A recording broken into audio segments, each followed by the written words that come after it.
Advent is a season in our church when we prepare for Christmas Day. Advent is a time to slow down and wait with patience. Yet, in today's culture, Advent is the time to listen to cheesy songs in shopping malls, a time to hurry up and get ready for Christmas. While it is important for us to be ready with gifts, we also need to be ready in our hearts to receive the greatest gift, Jesus. We can't wait for the summer holidays, a time of promise, a time of preparation, of hope, expectation and participation. May we never forget that this is also a time of waiting for Jesus, a time to wake ourselves as Christians. It is about believing that with God with us, we can make a difference and reach out into the darkness of poverty, violence, greed, ecological imbalance, and even into the darkness of war to help shape a different world. Come, Spirit of Advent, and awaken new hope within us. Please pray with me. Merciful Father, you have given us your Son as your loving presence in this world. Create in our hearts the room for your love to grow. Forgive our shortcomings and prepare our hearts for your coming.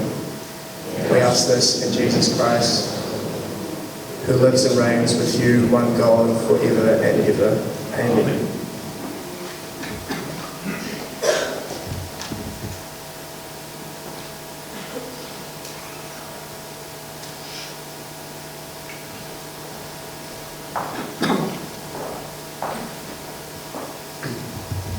In Catholic tradition, the 4 Sundays leading up to Christmas Day are called Advent. The word Advent means arrival, like something we need to prepare for. The Advent season is filled with preparation and expectation. Everyone is getting ready for Christmas. Too often, however, we are so busy with the material preparations that we lose sight of the real reason for the season. In the midst of the hustle and bustle of this Christmas season, let us strive to keep Advent a season of waiting and longing, of conversion and hope, meditating often on the incredible love and humility of our God. We light a candle to remind us that in our shopping, let us remember to purchase and prepare something for the poor. We light a candle to remind us that while we are decorating our homes, let us not forget to prepare a peaceful place in our hearts, wherein our Savior may come to dwell.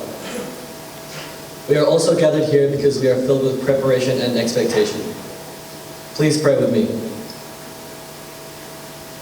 Gracious God, you bring glad tidings to the poor. Create in us this Advent season the desire to help those in need, that we may recognize in them the face of Christ. We ask this through Christ our Lord.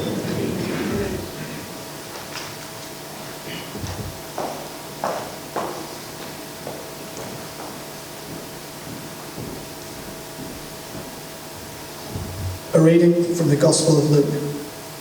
This story is about the messengers from John the Baptist. The disciples of John reported all these things to him. So John summoned 2 of his disciples and sent them to the Lord to ask, "Are you the one who is to come, or are we to wait for another?" When the men had come to him, they said, "John the Baptist has sent us to you to ask, 'Are you the one who is to come, or are we to wait for another?'" Jesus had just then cured many people of diseases, plagues, and evil spirits, and had given sight to many who were blind. And he answered them, "Go and tell John what you have seen and heard. The blind receive their sight, the lame walk, the lepers are cleansed, the deaf hear, the dead are raised, the poor have good news brought to them, and blessed is anyone who takes no offence at me." The Gospel of the Lord. Praise to you, Lord Jesus Christ.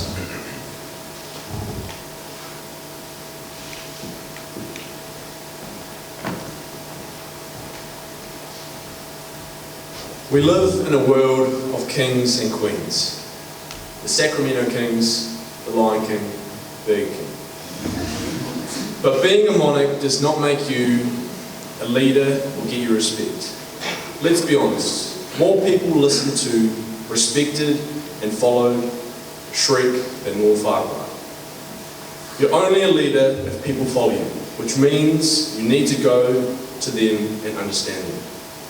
Let Christmas be a time to remember that Jesus is called the King of Kings. Please pray with me. Son of God, you are the light of the world. Shine your light on all our choices this day. Create us the ability to shine bright. Amen.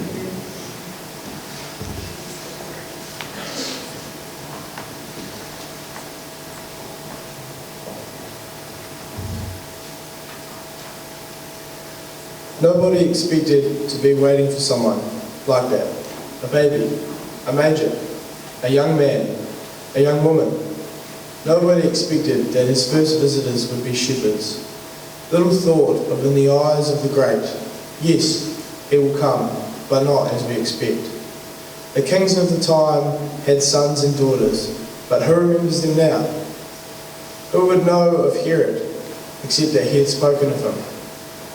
Who would have thought that more people in today's world would know more of Nazareth, a poverty-stricken, sleepy town, than of the mighty Antioch or powerful Alexandria? The places, big in the minds and on the tongues of the time, but not big in the heart of God.